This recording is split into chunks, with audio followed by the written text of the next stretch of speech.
Hola a todos y bueno, qué bueno que están aquí con nosotros otra vez en la carpa sonora de Malabares Pedagógicos. Yo soy Liliana de la Hoz y para nosotros ya es claro que si están aquí con nosotros es porque se cansaron de esa educación que se siente como piloto automático. Y yo soy Marco Turbay. Si buscas trucos, recetas rápidas para ser un mejor profesor, este no es tu lugar.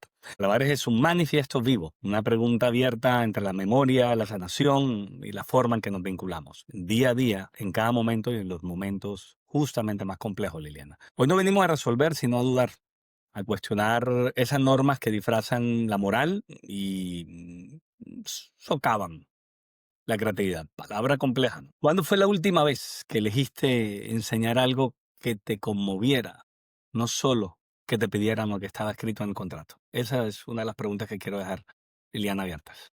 Sí, y de eso se trata, ¿no? En este episodio nos vamos a adentrar en el corazón del manifiesto. Pasamos por el episodio cero. Nuestro artículo uno, que ya está en el Substack, el giro del sinsentido cuando la educación socava el alma creativa. Y ese episodio es nuestra versión dialogada del artículo que publicamos ayer. Seguimos con un llamado urgente a detenernos y cuestionar por qué, si amamos educar, a veces se siente como una tarea sin alma. Y ante la inquietud, nuestra responsabilidad siempre es abrir la conversación, ¿no? ¿Por dónde empezarías tú, Marquito? Pues bueno, yo empezaría por hablar de los giros pedagógicos, devolviéndole el alma al aula. Me encantaría que toquemos un punto inicial, que es que lo técnico no basta. Necesitamos pedagogía, Lili, con entrañas, es decir, que huela, que sepa, que nos duela, que pase, que sane. Nuestro primer giro, para mí, sin duda está inspirado en quienes ya conocen nuestro discurso, en Paulo Freire.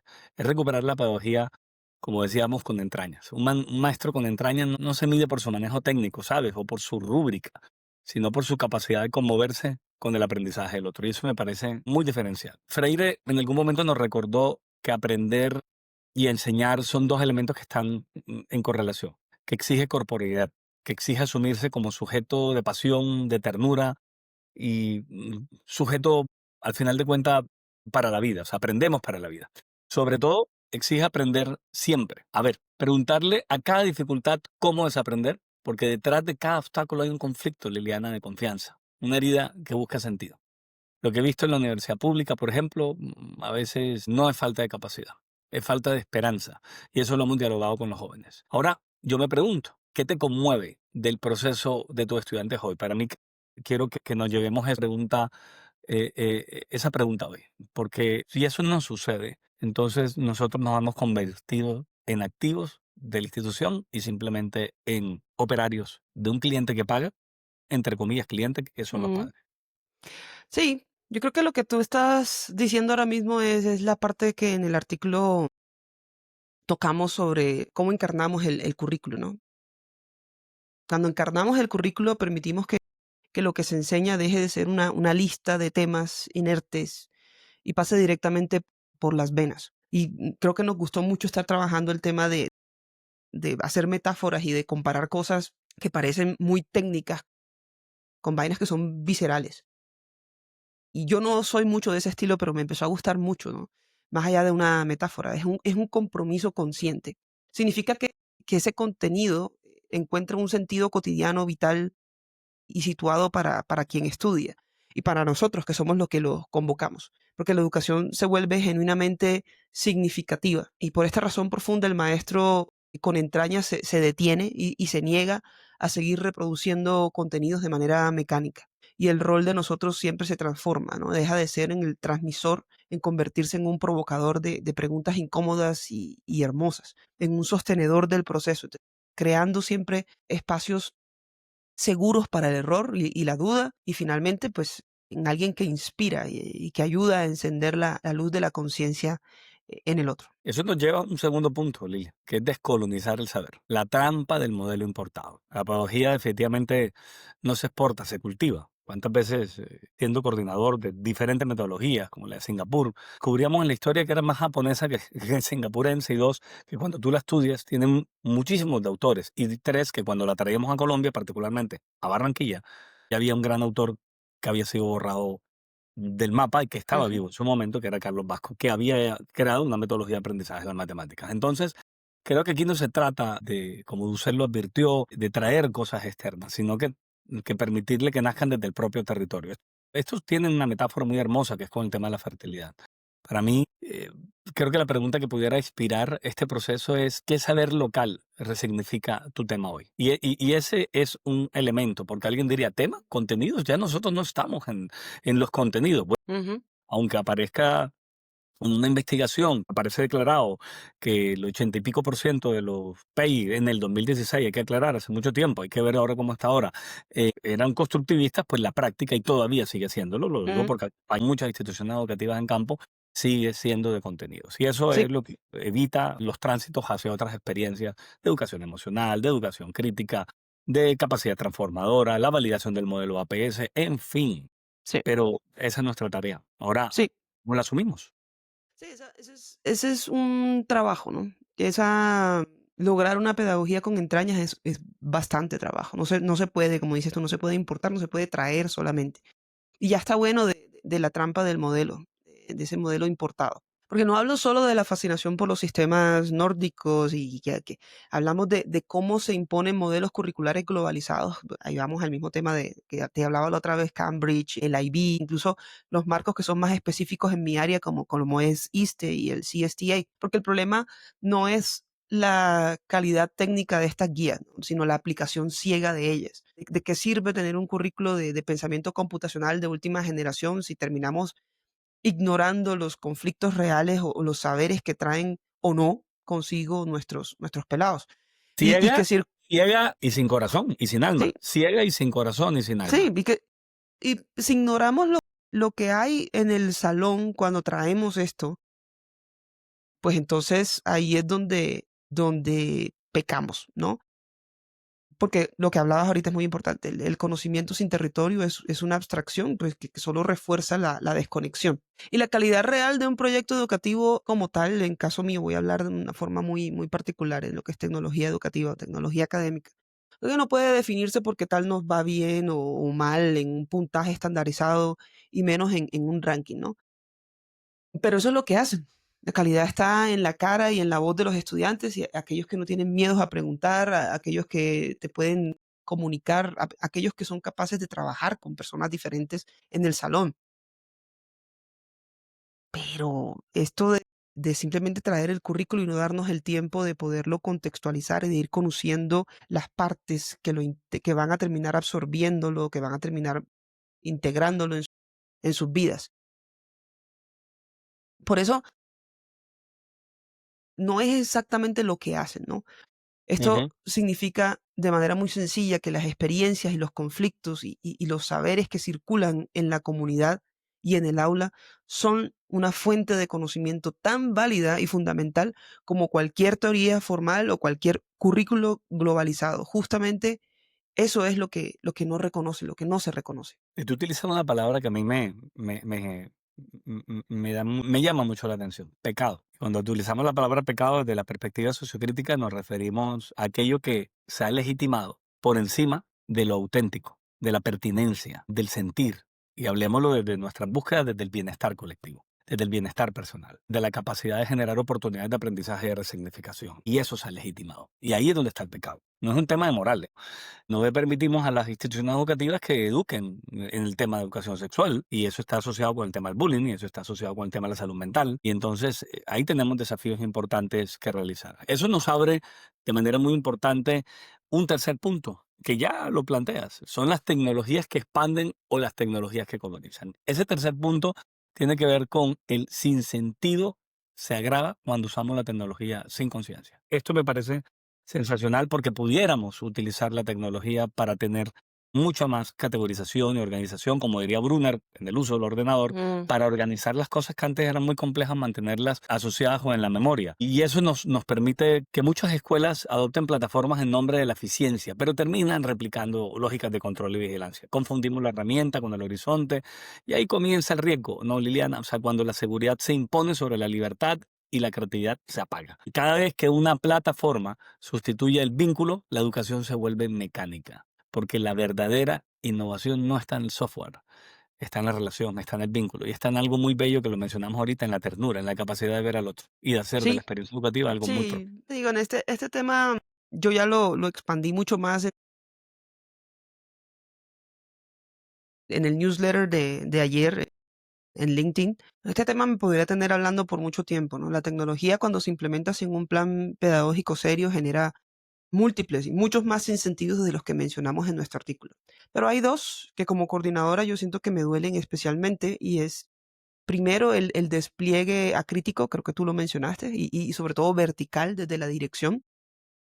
Desde lo particular, se compran licencias, plataformas, sin consultar con quienes realmente van a producir o a generar o a diseñar la conexión con las experiencias en el aula. Permíteme ahí un paréntesis breve. Los que compran terminan teniendo influencia sobre los usuarios, Mm, pero los que compran, compran bajo sus temores, sin tener en cuenta a los usuarios. Y alguien diría, solo lo dejo hasta aquí, pero qué tontado, voy a preguntarle a un estudiante si para eso está. Bueno, está bien. Si seguimos pensando así, definitivamente el marco de la confianza y del desarrollo humano pues va a seguir dependiendo de la generación anterior.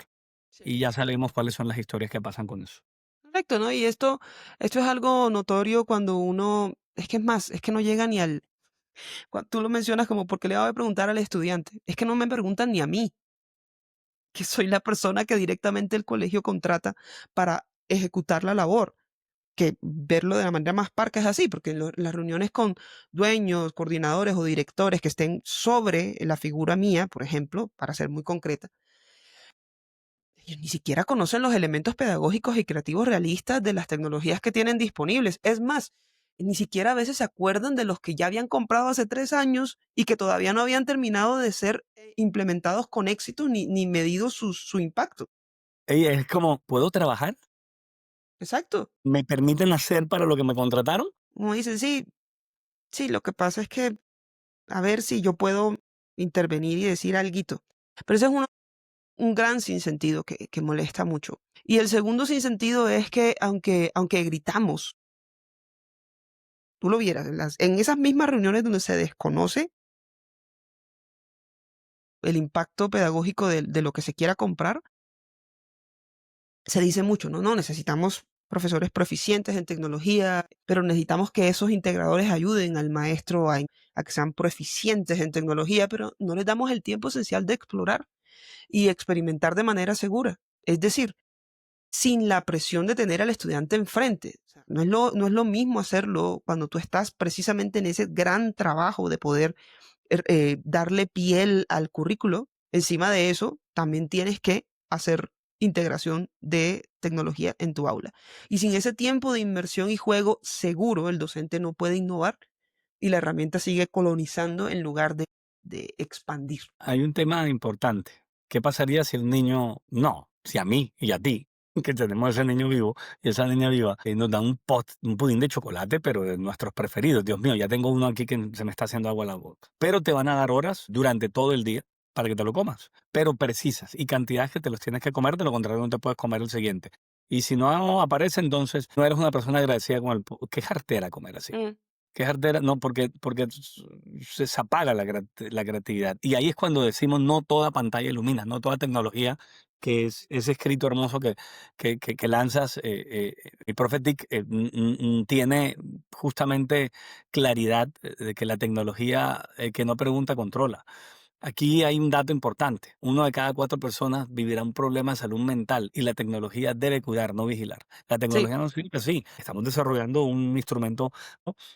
Lo estamos interconectando con malabares que ya lo conocerán, que tiene que ver con el instrumento de caracterización del vínculo social. 10 categorías con 4 subcategorías y 2 indicadores. Son 80 indicadores que están a la vuelta, ¿no? Para diagnosticar un trastorno mental. Eso lo hacen Sí, los expertos clínicos, psiquiatras, que son súper importantes en este ejercicio, sino que entendemos qué tanto conecta la institución a través del uso tecnológico, porque es ujú. demasiada información, la vida, con la vida misma, con el propósito de la vida.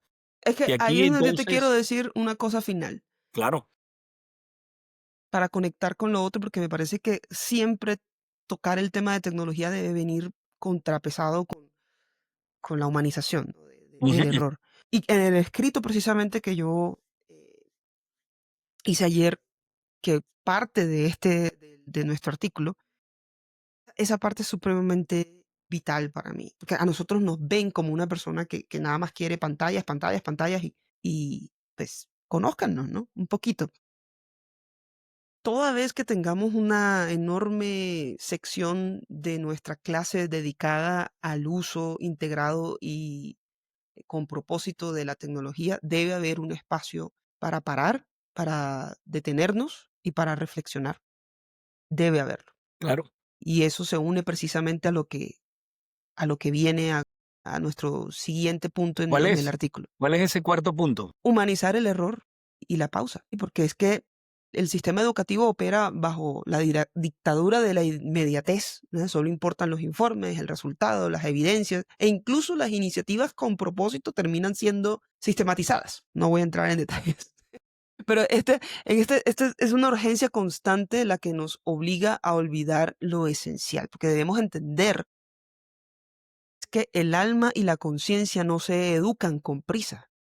Es urgente resistir y buscar una lógica diferente, una que nos permita detenernos. Mm, Ahí hay algo que me conecta, es que me dejaste la cabeza con, yo no sé, ¿sabes? Si diría humanizar el error.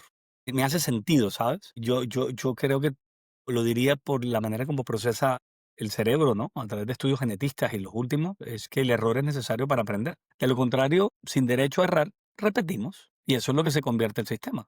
Entonces, Mm, si tú no te puedes equivocar en una relación conmigo como pares en un colegio y ves a Lili y a Marquito discutiendo y Liliana faltando respeto, Marquito reactivando, siendo reactivo frente al irrespeto y llevándonos, llevemos a los golpes, a los insultos, a los silencios, a los juicios, a la estigmatización, a las burlas, al matoneo, a lo que fuera, mm, entonces eso hay que cortarlo. Y es la misma visión que Foucault dejó muy clara. O sea, no hay que cortar, hay que integrar.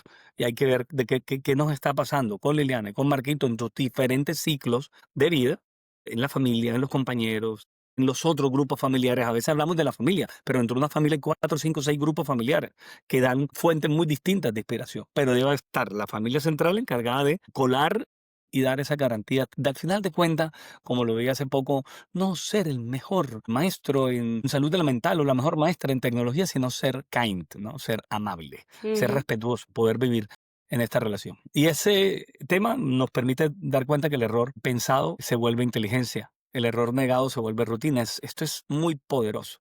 Ahora, la pregunta para ti, maestro, maestra, directivo, Ujú. en este tema, cuidador con estos intereses de hacerte pedagogo en la vida cotidiana, en el cuidado, en el vínculo. ¿Qué aprendiste hoy de algo que no salió bien? ¿Qué tal si te llevas esa preguntita para tu agenda del día, en eso que haces en las noches, o en las semanas, o en el mes, ojalá sea diario, pero mínimo semanal? ¿Qué haces?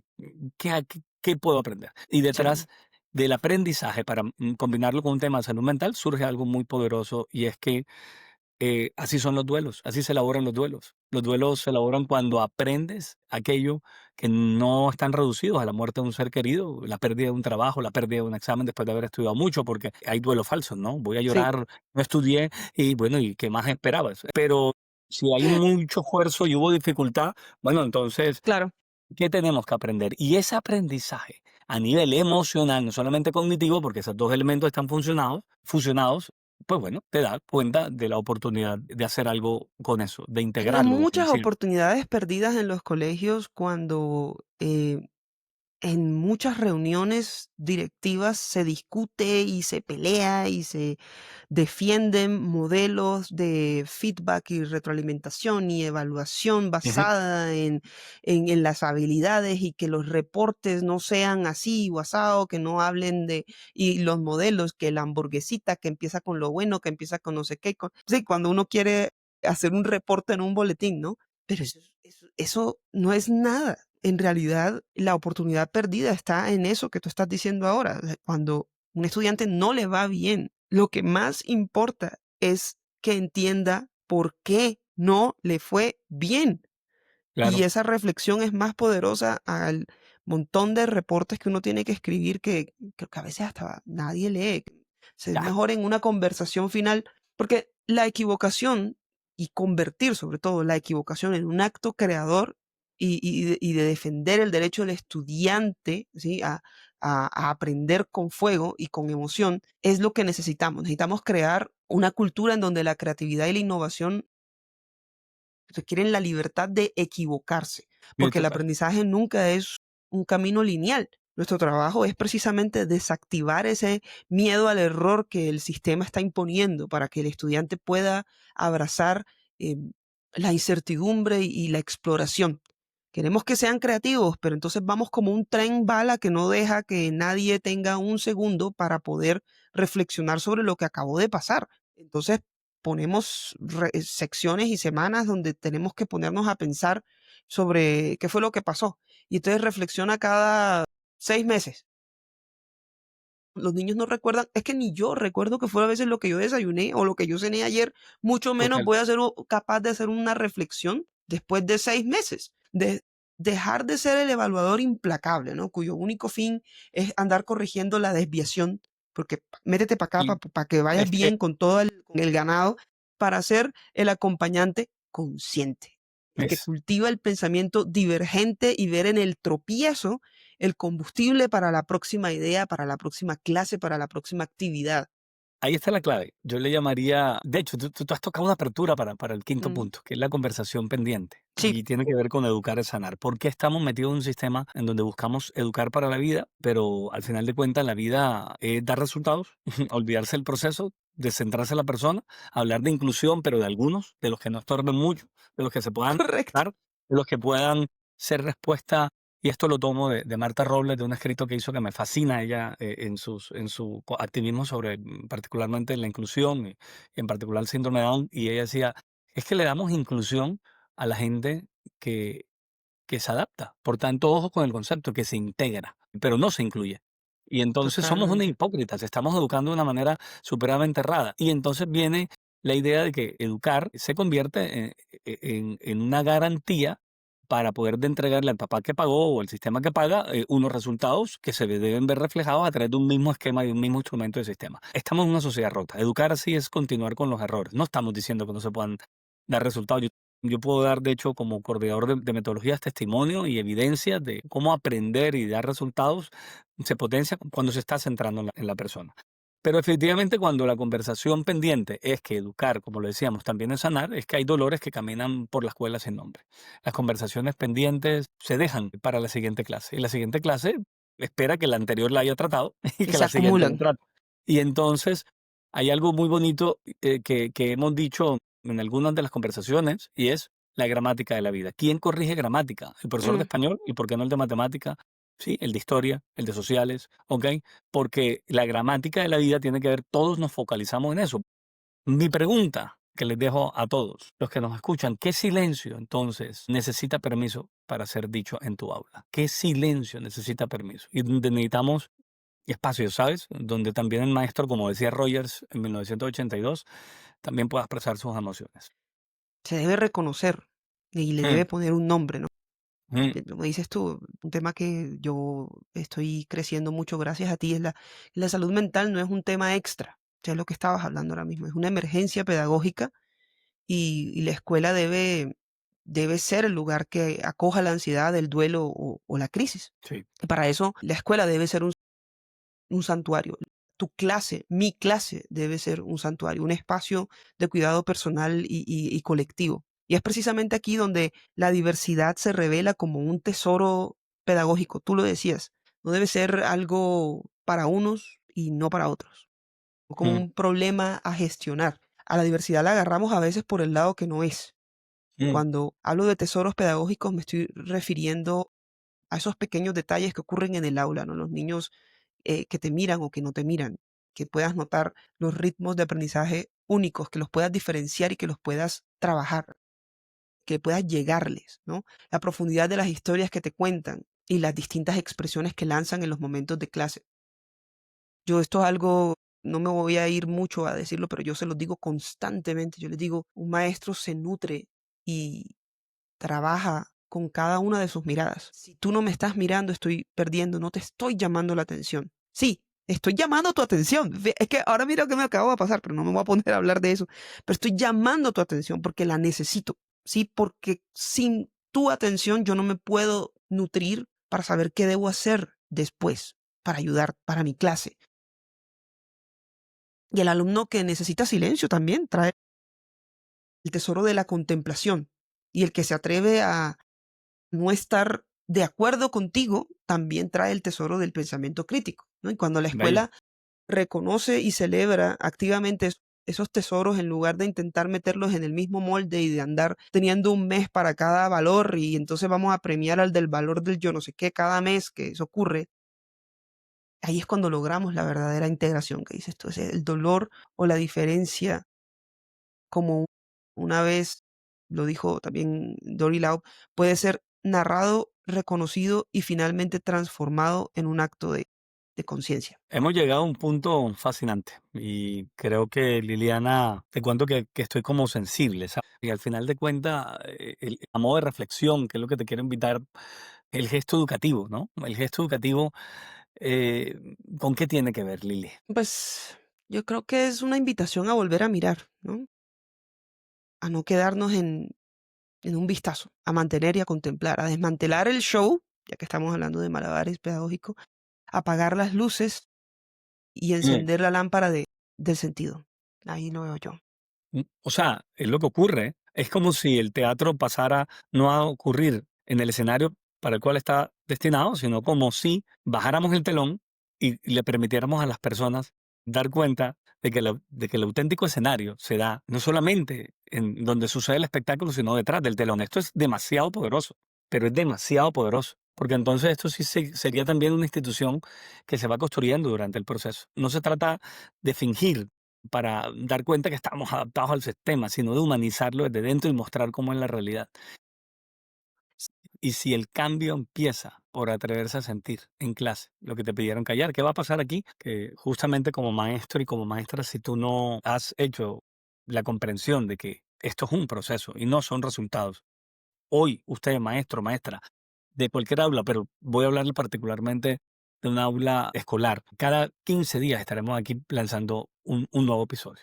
Un- Compartiremos guías, libros ilustrados y una plataforma viva para seguir eh, cuestionándonos juntos. Es importante que reconozcas en qué estás roto para que descubras cómo puedes comenzar a repararte integrando a los jóvenes y dándoles la oportunidad justamente de no seguir siendo tú el que promueve esos silencios que a ti te marcaron. Y queremos que el interior y el exterior del aula pase lo que sabes que tiene que pasar. Que nosotros sabemos y confiamos en que todos los maestros sabemos lo que tiene que pasar. Vivir en armonía con nosotros mismos y con el mundo. Y que la creatividad sea nuestra manera de vivir. Y si quieren que llevemos nuestra carpa malabares a su comunidad educativa, contáctenos. Y recuerden que no se trata de hacer más, sino de transformar lo que ya estamos haciendo y devolverle sentido a la palabra educar. Cerramos con una de nuestras preguntas que siempre queremos cerrarlas al final y es lo que le da nombre a este episodio. ¿Y si el giro del sinsentido fuera el primer paso para educar, sea otra vez un acto de creación compartida? Estamos a tiempo, podemos hacer el cambio. Gracias Listo. por seguirnos. Gracias, Marquito, por acompañarme el día de hoy y nos vemos en el próximo episodio. Un abrazo. Chao, chao.